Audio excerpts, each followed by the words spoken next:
So guys finally সেই দিনটা চলে এসেছে। আর সকাল থেকে একদম তোড়জোড় শুরু হয়ে গেছে। ওখানে মাইকের লোক চলে এসেছে, ডেকোরেটেড জিনিস চলে এসেছে। এখানে একদম বাড়িতে সকাল সকাল সমস্ত তোড়জোড় শুরু হয়ে গেছে।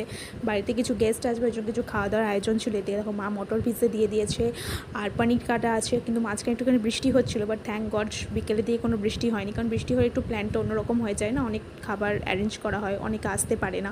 তো আর আমি দেখো সন্ধ্যায় একটা সুন্দর সাদা কালারের স্যুট পরে নিয়েছিলাম। তোমরা বলো আমাকে কেমন লাগছে, আর পুরো মিনি ব্লগটা দেখো। ভালো লাগলে চ্যানেলটা সাবস্ক্রাইব করে দাও, একটা লাইক করে দিও। তো যাই হোক, সন্ধ্যাবেলাতে আমি তো একদম রেডি হয়ে গেছি। আর এখানে দেখো সবার জন্য লুচি ভাজা হচ্ছে, সাথে ওই চানা মটর তৈরি হয়েছে, আর সাথে তৈরি হয়েছিল পনির। সবাই মিলে মিশে সমস্ত কাজগুলো করে নিয়েছে। আর পিসি টিসি সবাই এসেছিলো বাড়িতে, আরও অনেকে গেস্ট এসেছিলো। আর এই জায়গাটা সুন্দর করে সাজিয়ে নিয়েছি। আসলে আমরা যে ঠাকুরের দীক্ষিত, সেই ঠাকুরেরই সৎসঙ্গ বা দিয়েছিলেন বাড়িতে। তো ভীষণ সুন্দরভাবে সেটাই কালকে পরিপূর্ণ হয়েছে আমাদের বাড়িতে।